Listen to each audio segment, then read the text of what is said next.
Hey everyone.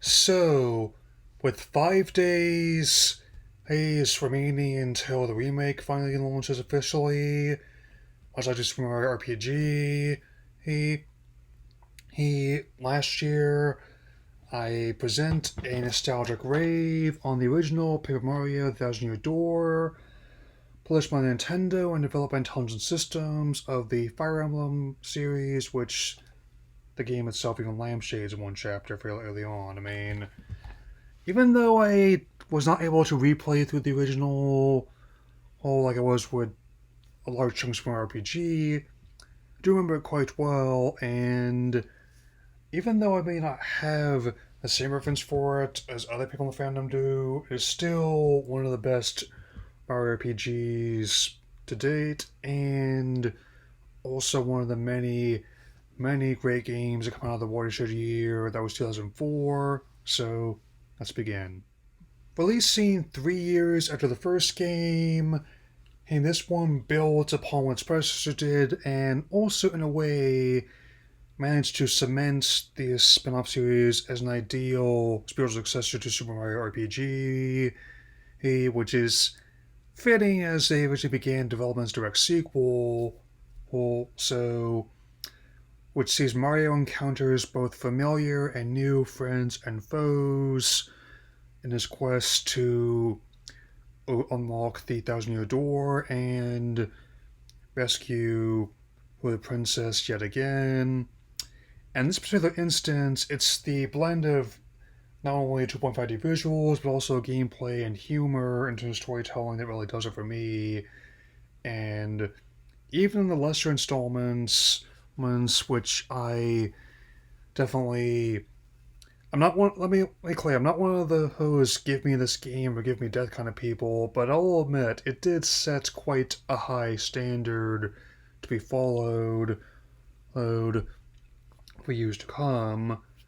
Um, and even just watching other people's long plays of it, it's just amazing how much content there is in this game, and it takes just over 36 hours to clear the main story, and over 50 hours to fully complete the game at minimum. Um, and one sequence I especially think is definitely a great challenge is one of the last bosses, Bone Tail, and in order to get to him, you have to go through the Pen 100 trials, and even before I had internet access of my own, I liked reading people sending in letters. There's just some of the gaming stuff I used to read. He'd after that they accidentally made the mistake of going back to the surface because of how tired they were. They went in the wrong pipe. Oops. Fittingly, for a game he made out of papercraft, and it would also not be the last one which had that feature, with other ones delving into that one as well. Oh, and also ones where the characters made out of yarn, paint, wool, and other materials.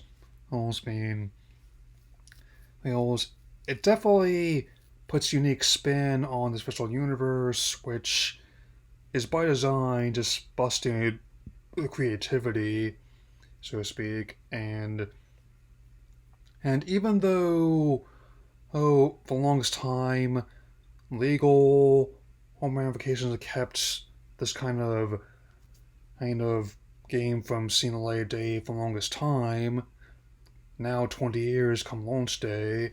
Hey, I like how it puts a unique spin on adversaries such as also allies such as like small version Yoshi, a Koopa named Koops, a Goomba named Goobella, and also Best Girl Vivian. Also, when you have to fight an adversary known as a Rockhawk, who is very much like a heel kind of wrestler archetype, with Mario as opposed being the face that's nope.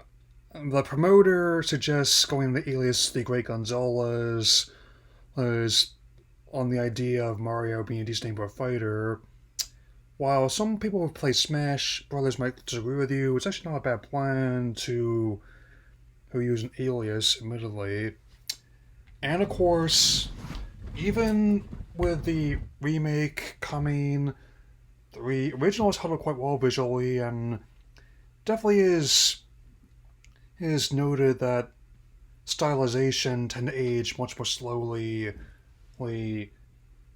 in terms of visuals than realism. I mean, it's not the only time this is going to come up either, personally, but I can say that I played enough games at the time the original released and since that, if I'm being completely honest, that 30 FPS is not going to be a deal breaker for me. I mean, it's not like a fighting game 1 FPS where you'd really need one-to-one inputs that would mean the difference between victory or defeat, but it is definitely one of the many games I played that year which show that even though the time it came out in, much like this one, has its ups and downs, it definitely wasn't all bad. I'll say that much. Anyway, that'll be all for now. I will see you when the game's remake launches on Switch next week. But I'll have something else ready for you. Another game, you might say, is from a galaxy far, far away. A rival console, even. That'll be all for now. Take care, everyone.